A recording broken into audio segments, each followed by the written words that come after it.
اصلاً جو گھوٹالا ہے اصل میں یا امت میں جو گمراہی شرک کے پھیلنے کے جو اسباب ہیں اس میں ایک بنیادی کمزوری یہ بھی ہے کہ آج عوام الناس کا طبقہ، سماج میں ایک بڑا طبقہ یہی نہیں جانتا ہے کہ شرک کس کو کہا جاتا ہے۔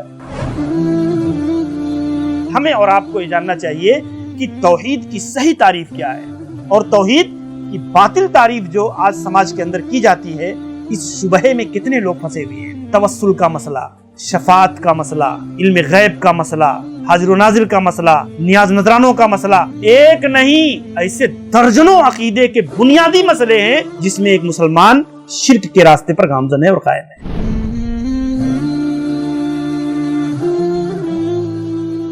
السلام علیکم ورحمۃ اللہ وبرکاتہ۔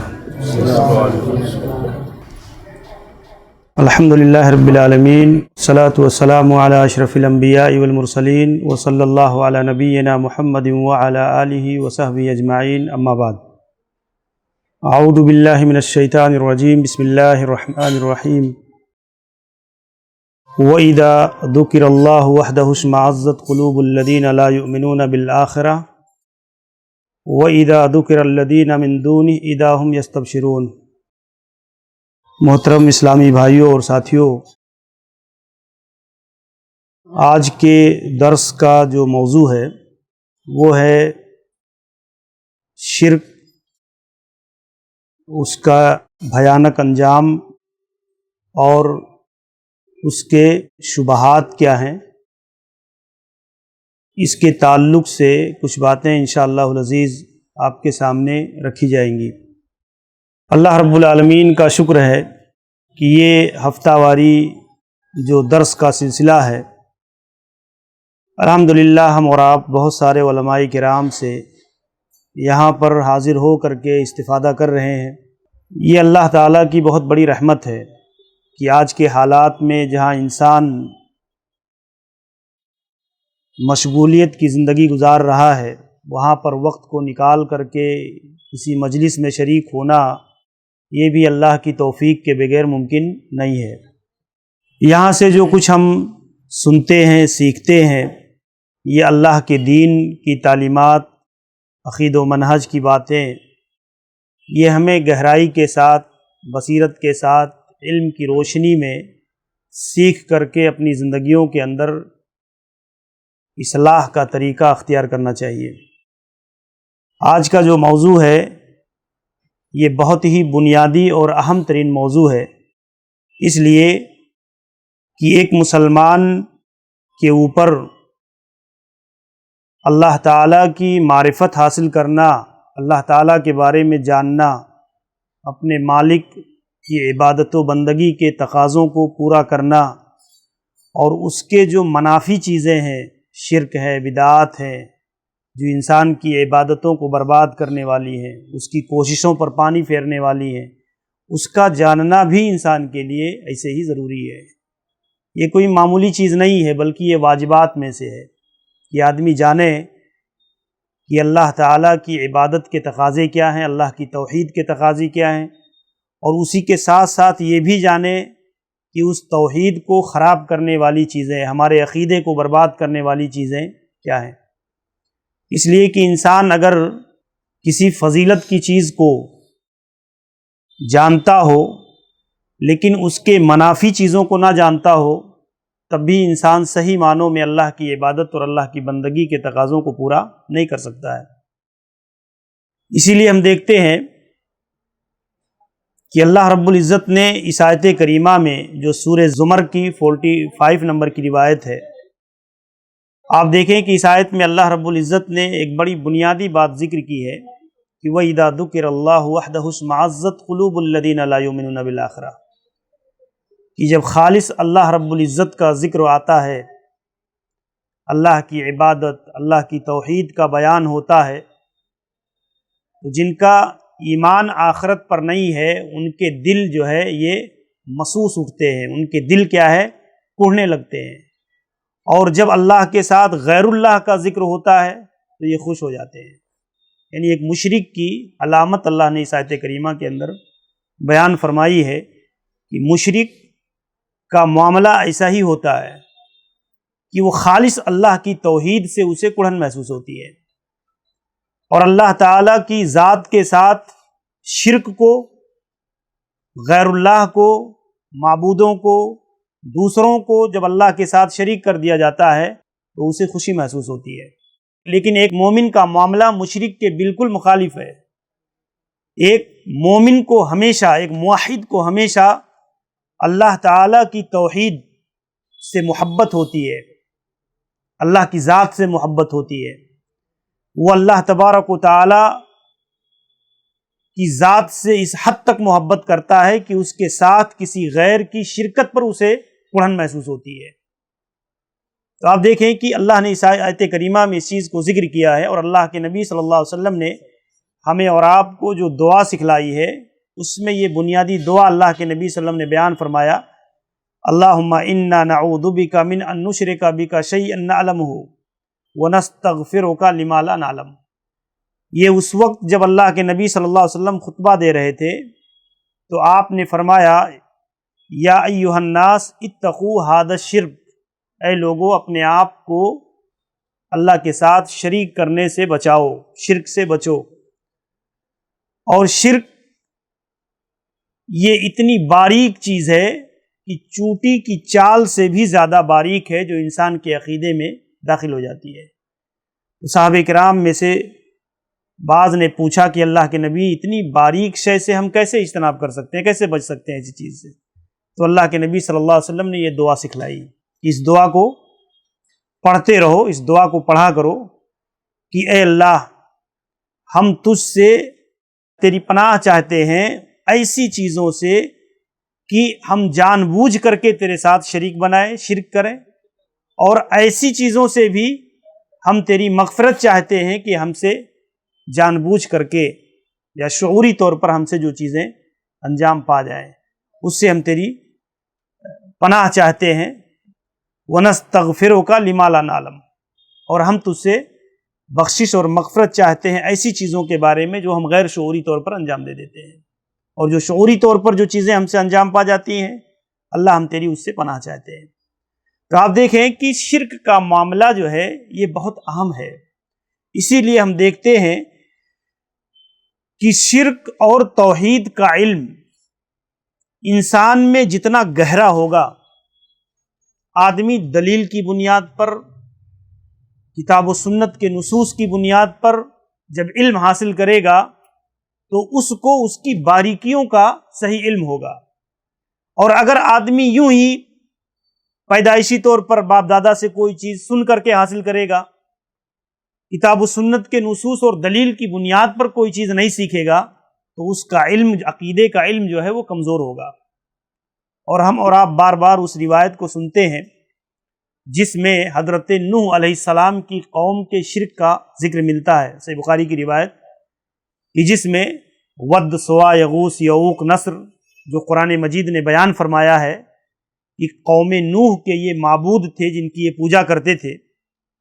تو آپ دیکھیں کہ اس حدیث میں حضرت عبداللہ ابن عباس رضی اللہ عنہ نے جو پوری تفصیل بیان کی کہ ان کی شکلیں اور تصویریں بنا کر کے انہوں نے مجلسوں کے اندر رکھ لیا، صرف انسیت کے لیے، محبت کے لیے۔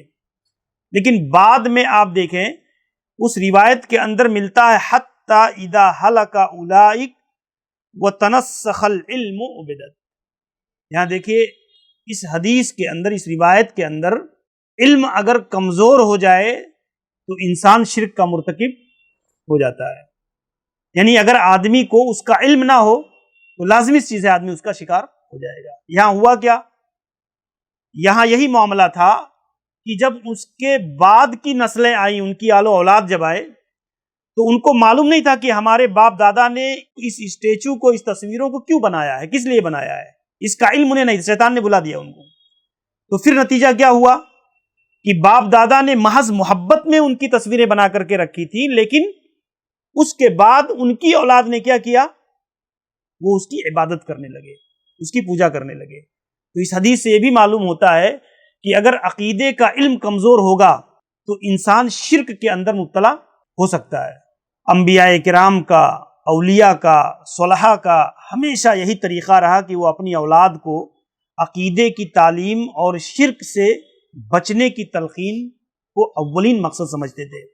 اسی لیے آپ دیکھیں حضرت لقمان علیہ السلام کی دعا اپنے اولاد کے تعلق سے آپ دیکھیں، وَإِذْ قَالَ لُقْمَانُ لِابْنِهِ وَهُوَ يَعِظُهُ، حضرت لقمان علیہ السلام اپنے بیٹے کو نصیحت کرتے ہوئے کہتے ہیں، یا بنی لا تشرک باللہ، اے بیٹے تم اللہ کے ساتھ شرک نہ کرنا، اس لیے کہ شرک کیا ہے؟ سب سے بڑا گناہ ہے اس دنیا کا، اس کائنات کا کہ سب سے بدترین چیز، سب سے بدبختی والا عمل جو ہے یہ اللہ کے ساتھ شریک کرنا ہے۔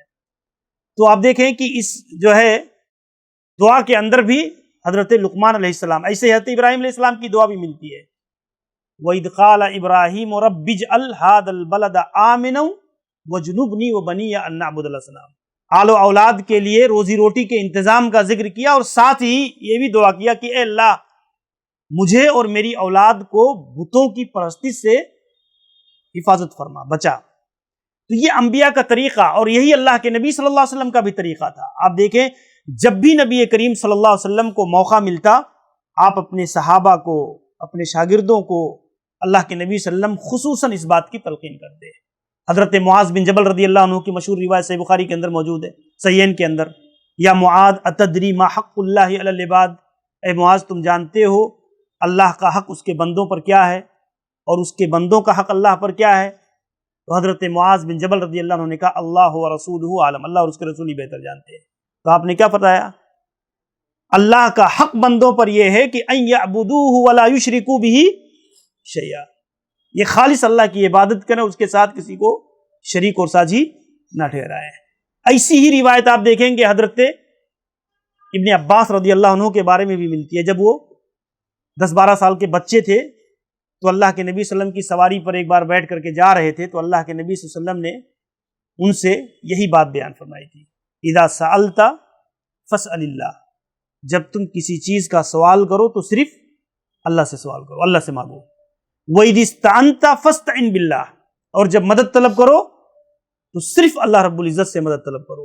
آپ دیکھیں اللہ کے نبی صلی اللہ علیہ وسلم نے چھوٹی عمر کے تھے وہ، اور انہیں اللہ کے نبی صلی اللہ علیہ وسلم نے اتنے باریک عقیدے کو رسول اکرم صلی اللہ علیہ وسلم نے سکھلایا، تو نہیں کہ تقدیر کا مسئلہ آگے اسی حدیث کے اندر، ترمذی کی صحیح روایت ہے۔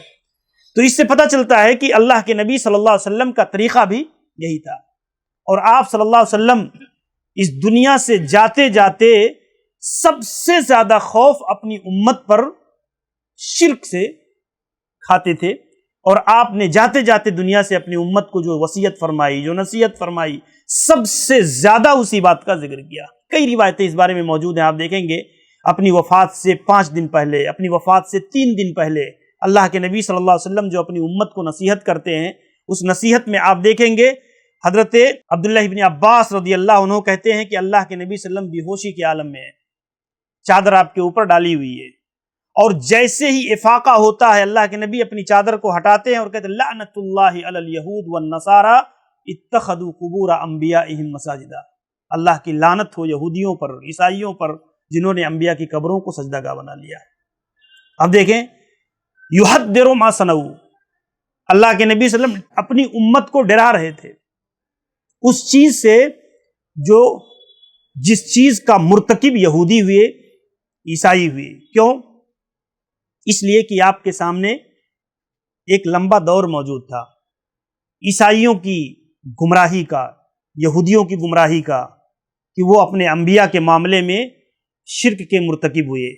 آپ بھی اپنی امت سے خوف کھا رہے تھے کہ کہیں ایسا نہ ہو میری وفات کے بعد میری امت بھی میری قبر کے ساتھ وہی سلوک کرے جو یہود اور نصارہ نے اپنے انبیاء کے ساتھ کیا ہے۔ اب دیکھیں کتنی صراحت کے ساتھ، حتیٰ کہ آپ دیکھیں گے دوسری روایت کے اندر الا وان من کان قبلکم کانوا یتخذون قبور انبیائہم وصالحیہم مساجدا، خبردار تم سے پہلے جو لوگ تھے انہوں نے اپنے انبیاء اور اپنے صالحین کی قبروں کو سجدہ گاہ بنا لیا، الا فلا تتخذوا القبور مساجدا انی انہاکم عن ذلک، خبردار تم جو ہے قبروں کو سجدہ گاہ مت بنانا، میں تمہیں اس سے منع کرتا ہوں۔ اتنی صراحت، کہیں اللہ کے نبی نے لعنت بھیجی، کہیں بد دعا فرمائی، کہیں ایسے لوگوں پر سخت ترین وعید اللہ کے نبی صلی اللہ علیہ وسلم نے بتایا، یہاں تک کہ اپنی قبر کے معاملے میں اللہ کے نبی صلی اللہ علیہ وسلم اتنا زیادہ حساس طبیعت کے تھے اس معاملے میں کہ آپ نے اللہم لا تجعل قبری وثنا یعبد، اللہ سے دعا بھی کیا کہ اے اللہ میری قبر کو سجدہ گاہ نہ بننے دینا۔ اللہ کے نبی صلی اللہ علیہ وسلم نے دعا کیا، استد غضب اللہ علی قوم اتخذوا قبور انبیائہم مساجدا۔ ایسی کتنی روایتیں صحیحین کے اندر، سنن کے اندر، مسانید کے اندر موجود ہیں جو صراحت کے ساتھ دلالت کرتی ہیں۔ آپ دیکھیں یہود و نصارہ نے مسجد نہیں بنایا تھا، یہود و نصارہ نے مسجد بنایا تھا؟ وہ تو صلوات ان کے گرجا گھر تھے، کنیسہ تھے، صومعہ تھے، لیکن اللہ کے نبی صلی اللہ علیہ وسلم نے مسجد کا ذکر کیا، سجدہ گاہ کا، کیونکہ وہ اپنی عبادت گاہوں میں بھی وہی عمل کرتے تھے جو ایک مسلمان اپنی مسجدوں کے اندر کرتا ہے، اللہ کے لیے سجدہ کرتا ہے، وہ غیر اللہ کے لیے سجدہ کرتے تھے، اور اس چیز کا ذکر اللہ کے نبی صلی اللہ علیہ وسلم نے مسجد کے طور پر ذکر کر کے اس سجدہ کرنے کی جگہ، اور اس میں اللہ کے نبی نے بعد میں انبیاء کا ذکر کیا، بعد میں صالحین کا بھی ذکر فرمایا، اس لیے کہ دونوں نمونے موجود تھے۔ اور انبیاء کا ذکر کر کے اللہ کے نبی نے اس بات کی طرف بھی اشارہ دیا کہ جب نبی کی قبر، نبی کیا ہوتا ہے؟ اللہ کا نمائندہ ہوتا ہے زمین میں، بزرگ ترین شخصیت ہوتی ہے، تو جب نبی کے ساتھ ایسا ویوہار نہیں کیا جا سکتا تو پھر نبی کے بعد کسی شخص، کسی ولی، کسی بزرگ، کسی شخص کے ساتھ وہ عمل کیسے روا کیا جا سکتا ہے، یا کیسے اس کے ساتھ یہ چیز، یہ طریقہ اختیار کیا جا سکتا ہے؟ تو آپ دیکھیں اتنی صراحت کے ساتھ اللہ کے نبی صلی اللہ علیہ وسلم نے یہ چیزیں بیان فرمائی، جس سے صاف واضح ہوتا ہے کہ شرک کی جو بدبختی ہے یہ اصلاً انسانی زندگی کو، انسان کی جو دینی زندگی ہے اس کو تباہ کر دینے کا بنیادی ذریعہ ہے۔ شرک آنے کے بعد زندگی میں انسان کے لیے کسی عبادت کا، کسی محنت کا، دین کے نام پر کوشش کا، اذکار کا، یعنی دیگر جتنے اعمال و عبادات ہیں، شرک کی بدبختی کا تذکرہ آگے آئے گا، لیکن آپ اندازہ کریں کہ اس سے شرک کی بدبختی کا اندازہ ہوتا ہے۔ دوسری بات یہ جاننی ہے ہمیں اور آپ کو کہ ہم شرک کے بارے میں، اس کی نجاست اور گندگی کے بارے میں، اس کی شدت کے بارے میں تو ہم سنتے رہتے ہیں، لیکن ہم خود محاسبہ کریں کہ ہم میں سے کتنے لوگ یہ جانتے ہیں کہ شرک کس کو کہا جاتا ہے؟ دلیل کی روشنی میں، دلیل کی روشنی میں کتنے لوگ جانتے ہیں کہ شرک کی صحیح تعریف کیا ہے؟ علماء سلف نے کتاب و سنت کی روشنی میں شرک کی صحیح وضاحت، صحیح تعریف کیا بیان کی ہے۔ آپ دیکھیں اصلاً جو گھوٹالہ ہے اصل میں، یا امت میں جو گمراہی، شرک کے پھیلنے کے جو اسباب ہیں، اس میں ایک بنیادی کمزوری یہ بھی ہے کہ آج عوام الناس کا طبقہ، سماج میں ایک بڑا طبقہ یہی نہیں جانتا ہے کہ شرک کس کو کہا جاتا ہے، کیونکہ اس کے سامنے اتنی زیادہ ایسے انداز میں شرک کو بیان کیا گیا کہ شرک کی جتنی شناعت اور بدبختی تھی وہ کمزور ہو کر کے معمولی سی حیثیت ان کے سامنے آ گئی۔ اسی لیے آپ دیکھیں شرک کس کو کہا جاتا ہے۔ عموماً اگر آپ دیکھیں گے تو شرک کے بارے میں خود اللہ رب العزت نے قرآن مجید کے اندر جگہ جگہ اس کا ذکر کیا ہے۔ اللہ رب العزت فرماتے ہیں قُلْ تَعَالَوْا اُتْلُوا مَا حَرَّمَ رَبُّكُمْ عَلَيْكُمْ أَلَّا تُشْرِكُوا بِهِ شَيْئًا۔ اے نبی آپ کہہ دیجئے آؤ، تمہارے رب نے تم پر جس چیز کو حرام قرار دیا ہے میں اس سے تمہیں آگاہ کروں، اس سے بتاؤں کیا ہے وہ، اللہ تشرکوا بہ شیئا، کہ تم اللہ کے ساتھ کچھ بھی شرک نہ کرو، ادنا سی کسی چیز کو اللہ کے ساتھ شریک نہ ٹھہراؤ۔ اعبدوا اللہ ولا تشرکوا بہ شیئا۔ آپ اس آیت کریمہ کے ایک لفظ پر غور کرتے جانا، اللہ نے عبادت کے ساتھ شیء کا بھی ذکر کیا، یعنی شرک کے ساتھ شیئن کا بھی ذکر کیا ہے۔ کیا معنی ہوتا ہے شیئن کا؟ معمولی سی چیز۔ اسی سے صاف واضح ہے کہ آپ دیکھیں اصلاً لغوی اعتبار سے شرک کہتے ہیں پارٹنر کو، شریک بنانے کو، جسے کہا جاتا ہے، آپ دیکھیں عربی کے اندر کہتے ہیں مخالطۃ الشریکین، یعنی دو لوگوں کا کسی چیز کے اندر شریک ہونا۔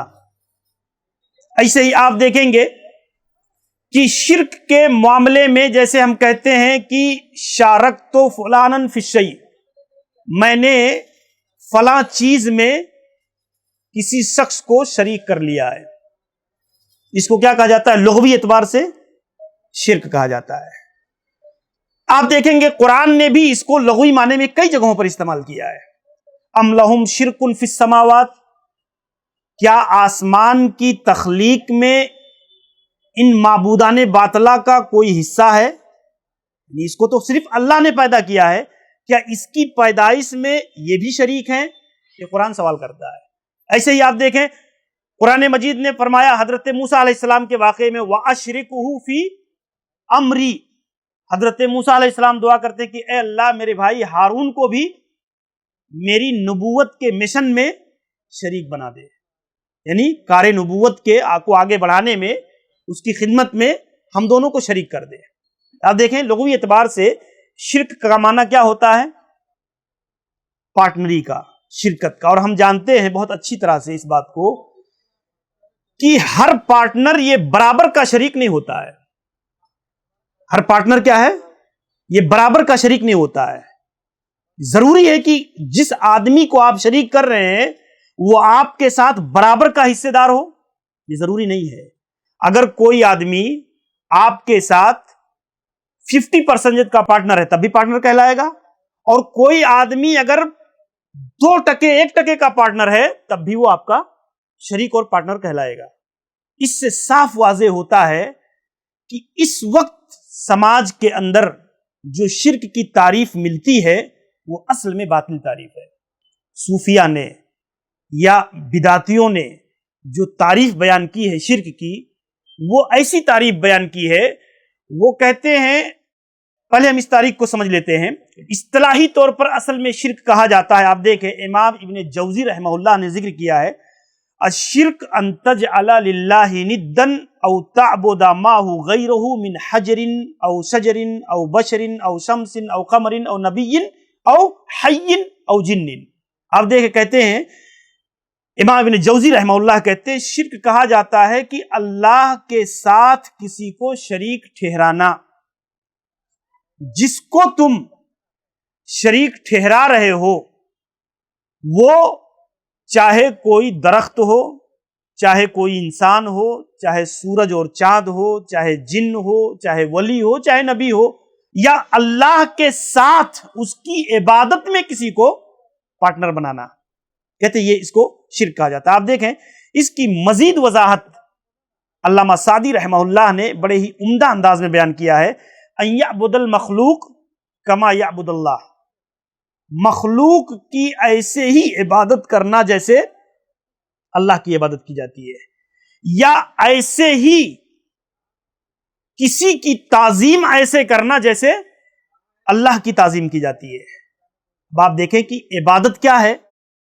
عبادت عام ہے، یعنی دعا ایسے ہی غیر اللہ سے کیا جائے جیسے اللہ سے کیا جاتا ہے، غیر اللہ سے ایسے ہی ڈرا جائے جیسے اللہ سے ڈرنے کا حق ہے، کسی سے ایسے امید لگائی جائے جیسے اللہ سے امید لگائی جاتی ہے، کسی سے ایسے ہی محبت کی جائے جیسے اللہ رب العزت کا حق ہے محبت کا۔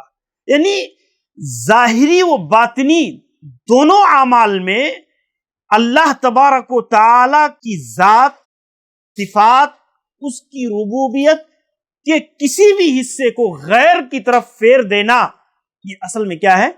شرک کہلاتا ہے۔ آپ دیکھیں اس حیثیت سے ہم جب دیکھتے ہیں کہ شرک کی یہ واضح تعریف ہوئی کہ اللہ تعالی کی ربوبیت میں، اللہ کی عبادت میں، اللہ کی صفات میں سے، یا اللہ کے جو حقوق ہیں ان حقوق میں سے کسی بھی حق کو کسی غیر کو دے دینا، یہ کیا ہے؟ یہ اصل میں شرک کہلاتا ہے۔ جیسے کیا ہے؟ اولاد دینے کا کام کس کا ہے؟ اللہ رب العزت کا ہے۔ اب اگر کوئی آدمی اولاد کے پانے میں وہی امید کسی غیر سے کر لے جو اس کی امید اللہ سے ہے، تو یہ کیا ہوگا؟ شرک قرار پائے گا۔ فریاد رسی کرنے والی ذات اللہ کی ہے کہ مشکل میں اللہ ہی مدد کر سکتا ہے، ما فوق الاسباب۔ اگر کوئی آدمی اللہ کے علاوہ کسی غیر کو پکارے، مثلا آپ دیکھیں اس کو ایک مثال سے، ایک آدمی دریا میں ڈوب رہا ہے اور ڈوبنے والا کسی گزرنے والے سے پکار لگاتا ہے، چیختا ہے کہ بھائی مجھے بچا لو، اس کا پکار شرک ہے یا توحید ہے؟ کہ ایک ڈوبنے والا شخص کس کو پکار رہا ہے؟ وہاں سے گزرنے والے شخص کو. تو اس کا پکارنا کیا ہے؟ یہ توحید کے منافی نہیں ہے.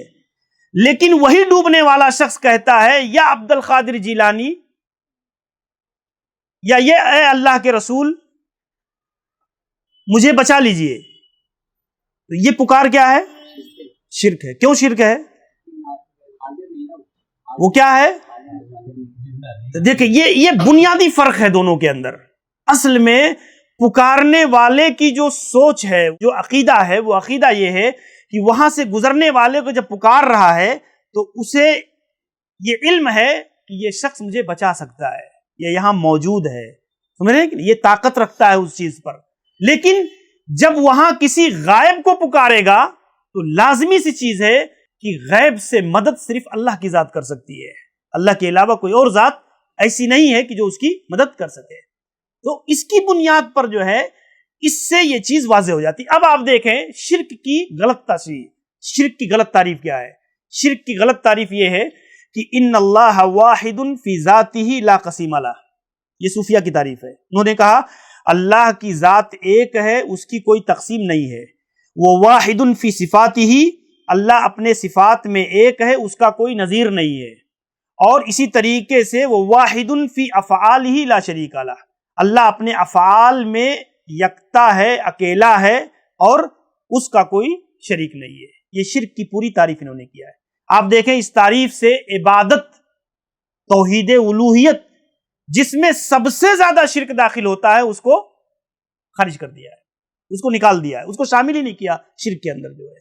ایسے ہی آپ دیکھیں، آپ جانتے ہیں کہ ایک تفسیر ہے مفتی احمد یار خان نعیمی گجراتی کی، یہ احمد رضا صاحب کے شاگرد بھی ہیں. انہوں نے آپ دیکھیں اس کے اندر ذکر کیا ہے کہ شریعت میں شرک کے معنی ہے کسی کو رب کے برابر سمجھنا. کیا تعریف کیا ہے؟ کسی کو رب کے برابر سمجھنا. شرک کا دار و مدار رب سے ہمسری اور برابری پر ہے. اگر کوئی شخص یہ عقیدہ رکھے کسی کے بارے میں کہ یہ اللہ کا برابر نہیں ہے، کیا عقیدہ رکھے؟ اگر برابری کا عقیدہ نہ ہو تو یہ شرک نہیں ہے. اگر برابری کا عقیدہ نہ ہو تو یہ شرک نہیں ہے. اور اس کے لیے دلیل کیا دیا ہے؟ دلیل دیا ہے، دیکھو قرآن کہتا ہے ثم الذین کفروا بربہم یعدلون. جو لوگ اللہ کے ساتھ کفر کرتے ہیں، یہ کافر لوگ کیا کرتے ہیں؟ اپنے رب کے ساتھ اپنے معبودوں کو برابر ٹھہراتے ہیں، اپنے معبودوں کو برابر ٹھہراتے ہیں. یہ آیت کریمہ دلیل میں. پھر کہتے ہیں یعدلون سے یہی معنی ملتا ہے کہ اگر اللہ کے ساتھ کسی کو ایسے، یعنی اگر لکڑی اور پتھر کے معبودوں کو ایسے ہی معبود مانا جائے جیسے ہم اللہ کو معبود مانتے ہیں تو وہ شرک قرار پائے گا. اور اگر برابری کا عقیدہ نہ رکھا جائے تو شرک، یہ باطل کیا ہے؟ تعریف ہے اس کی. اس لیے کیا ہے، اب جب یہ کہہ دیا کہ اللہ کے برابر کسی چیز کو مانا جائے گا تب شرک لازم آئے گا، تو اب اس سے جتنی ضمنی چیزیں تھی سب کو کیا کیا؟ نکال لیا. یعنی اگر کسی ولی کو ہم اللہ کے برابر نہیں مانتے اور اسے ہم اپنی مصیبت میں پکارتے ہیں تو یہ شرک نہیں ہے. کسی نبی کو اگر ہم اللہ کے برابر نہیں مانتے، اللہ کے برابر نہیں مانتے اور ہم اس کو مدد کے لیے پکارتے ہیں، ہم اس کے بارے میں غیب کا عقیدہ رکھتے ہیں تو کیا ہوگا؟ یہ شرک نہیں ہوگا. تو جتنی چیزیں تھیں انہوں نے کیا کیا؟ یہ تعریف کر کے ان ساری چیزوں کو خارج کر دیا، الگ کر دیا. اب ایک عام مسلمان آپ دیکھیں کہ اس کو عقیدہ کیا مل گیا. اسی لیے آپ دیکھیں گے ایسے ایسے چور دروازے انہوں نے کھولے ہیں کہ اس کی بنیاد پر ایک عام مسلمان، اب یہ طے کون کرے گا کہ جو آدمی اولیاء کو، صالحین کو اپنی مصیبتوں میں پکارتا ہے، آیا وہ اس کے بارے میں برابری کا عقیدہ رکھتا ہے یا نہیں رکھتا ہے؟ یا وہ حق جو اللہ کا ہے، آپ دیکھیں ایک آدمی اگر مصیبت میں کسی غیر کو پکارتا ہے تو محض پکارنے کا مسئلہ نہیں ہے، مسئلہ یہاں یہ ہے کہ وہ آدمی پہلے اس کے بارے میں یہ عقیدہ رکھا گا کہ یہ غیب کو جاننے والا ہے۔ اگر غیب کا جاننے والا نہیں ہے تو پکارے گا کیوں اس کو؟ کسی نبی کو، کسی ولی کو اگر وہ یہاں سے پکار رہا ہے تو پہلے اس کا عقیدہ یہ بنا کہ یہ ہماری پکار کے بارے میں، ہماری حاجت کے بارے میں جانتا ہے، تو غیب کا علم اس کو ہے۔ دوسری چیز یہ ہے کہ یہ حاضر و ناظر ہے، یہ قدرت رکھتا ہے، پاور رکھتا ہے۔ تو پہلے معاملہ یہاں فساد کا داخل ہو رہا ہے، پکارنے والا۔ اب یہ طے کون کرے گا کہ وہ پکارنے والا اس کو اللہ کے صفات میں برابر سمجھ کر کے پکار رہا ہے یا وہ اللہ سے کمتر سمجھ کر کے پکار رہا ہے؟ یہ بہت بنیادی چیزیں ہیں جسے ایک مسلمان کو سمجھنے کی ضرورت ہے۔ اب آپ اس کا جواب کیا دیں گے؟ یہ تشریحات، یہ تعبیرات اور شرک کی ایسی تعریف یہ کوئی چھوٹے موٹے آدمی نے تو نہیں کیا ہے، جو ہے یہ پوری جماعت کے جو بانیان ہیں، اتنے بڑے بڑے علماء سرخیل ہیں، اپنی جماعت کی قیادت کرنے والے لوگ ہیں، ایسے لوگوں نے اپنی کتابوں کے اندر یہ چیزیں ذکر کی ہے۔ طاہر القادری نے آپ دیکھیں تقریباً 2000 صفحات پر کتاب التوحید لکھا ہے، کتاب التوحید لکھا ہے، اور آپ دیکھیں گے ہر بحث کو اٹھا کر کے تو ایسے فلسفیانہ انداز میں اس نے گفتگو کیا ہے کہ ایک عام مسلمان کے بس کا نہیں ہے کہ ان اعتراضات اور ان شبہات کو وہ سمجھ سکے یا اس کا تدارک کر سکے، اس کو سمجھ کر کے اور اس کو پڑھ کر کے وہ بہکنے سے محفوظ رہ جائے۔ مسئلہ یہ ہے کہ کتنے مسلمان ہیں جو دلیل کی روشنی میں ایسی باتوں کو سمجھتے اور جانتے ہیں۔ اب آپ دیکھیں کہ اصلاً یہ دھوکہ اور فریب ہے، یہ دھوکہ اور فریب ہے۔ آپ دیکھیں گے قرآن کریم نے کفار مکہ کا ذکر کیا ہے اور ان کے بارے میں ذکر کیا کیا ہے کہ یہ خشکی پر جب ہوتے تو اپنے معبودوں کو پکارتے،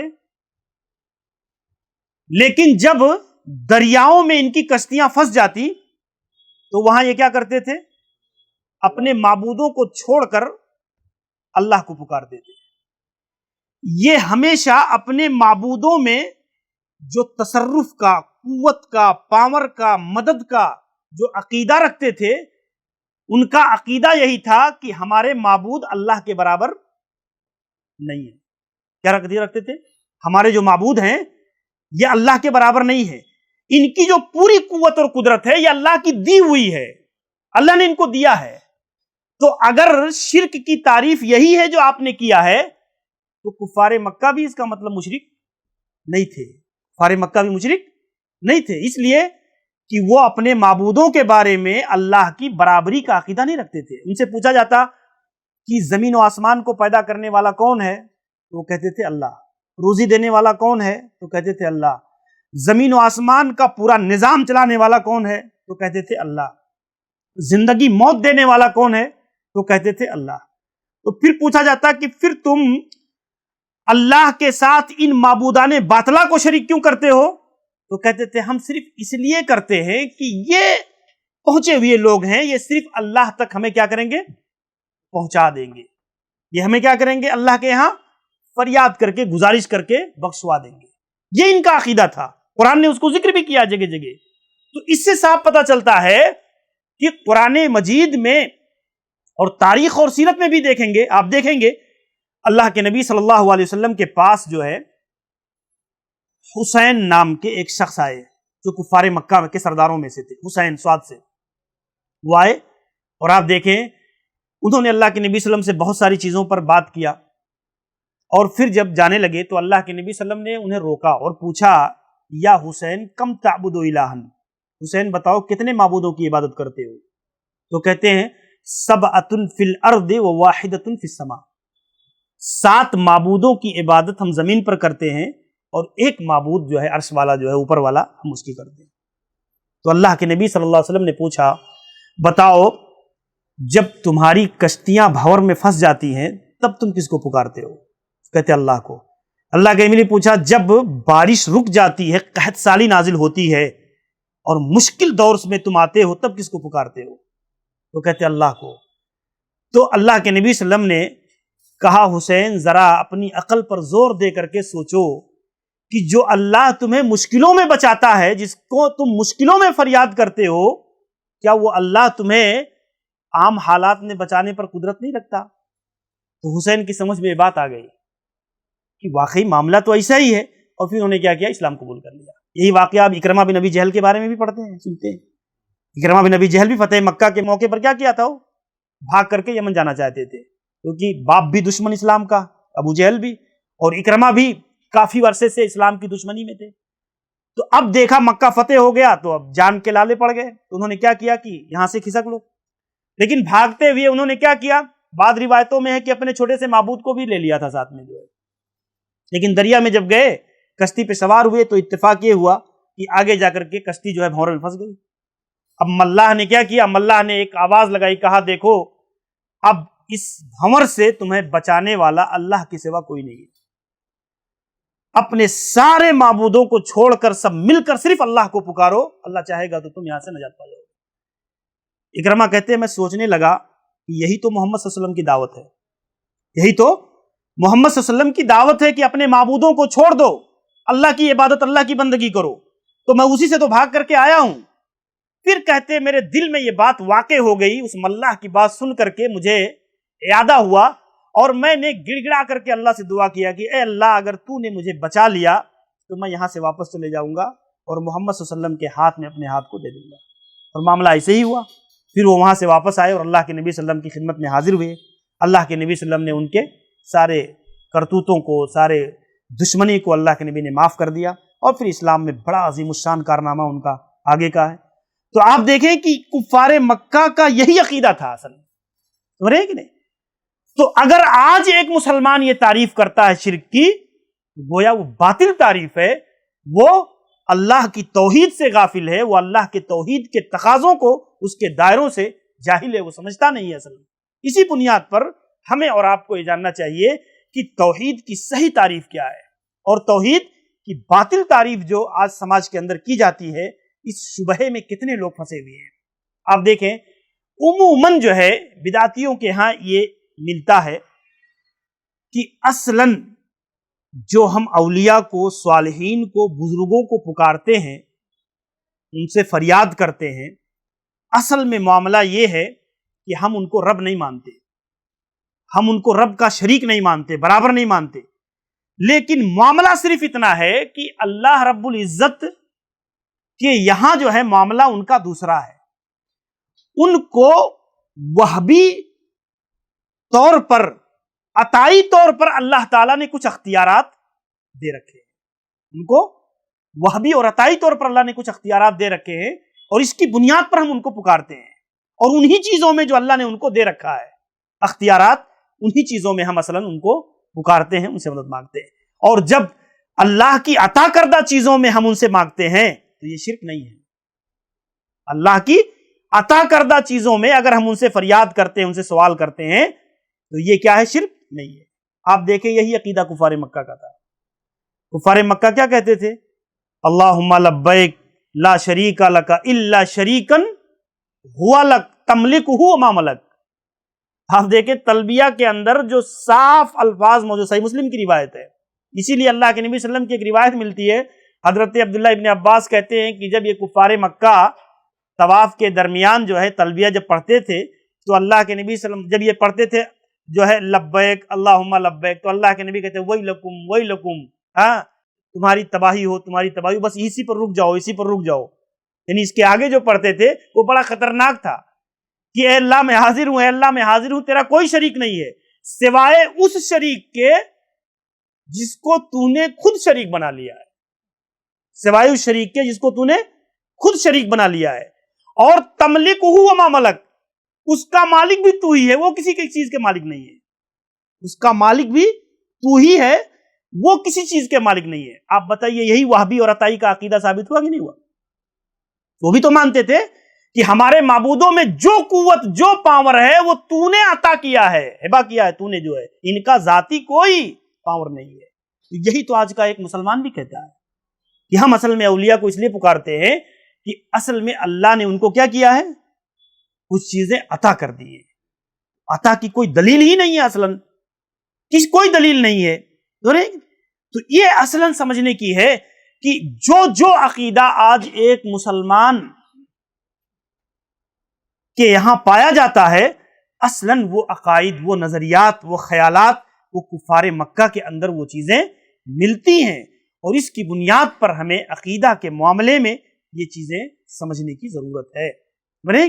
ایسا ہی ہمیں جاننا چاہیے، ایک شبہہ یہ بھی پیش کیا جاتا ہے کہ اصلاً دعا و پکار یہ کیا کرتے ہیں؟ دعا کو عبادت نہیں مانتے۔ دعا کیا ہے؟ دعا یہ عبادت کا ایک لازمی حصہ ہے، یہاں تک کہ ایک حدیث کے اندر اللہ کے نبی نے فرمایا الدعاء هو العبادہ، دعا ہی اصلاً عبادت ہے۔ اگر کسی بھی عبادت سے آپ دعا کو نکال دیں تو عبادت بے روح ہو کر کے رہ جائے گی۔ آپ نماز سے دعا کو نکال دیں، نماز کیا اٹھک بیٹھک ہے؟ اگر آپ طواف سے جو ہے دعا کو نکال دیں، کیا ہے وہ؟ ایسے ہی اگر آپ دیکھیں دیگر جتنے بھی ایسے اعمال ہیں، ان اعمال سے اگر دعاؤں کو خارج کر دیں تو اس اعمال کی کوئی حیثیت رہی نہیں جاتی ہے۔ اس کی بنیاد پر ہمیں جاننے کی ضرورت ہے۔ قرآن نے خود کہا کہ قال ربکم ادعونی استجب لکم، تمہارا رب کہتا ہے کہ مجھے پکارو، میں تمہاری پکار کو قبول کروں گا، تمہاری فریاد کو قبول کروں گا۔ ان الذین یستکبرون عن عبادی، اور بے شک جو لوگ میری عبادتوں سے اعراض کرتے ہیں میں انہیں عہدے جہنم کے اندر داخل کروں گا۔ پہلے اللہ نے کیا ذکر کیا؟ ادعونی، اور اخیر میں اللہ نے کیا ذکر کیا؟ ان عبادتی۔ آپ دیکھیں دونوں جملوں کا اگر آپ میل کریں گے تو اللہ نے خود ذکر کر دیا کہ دعا اصلاً عبادت ہے۔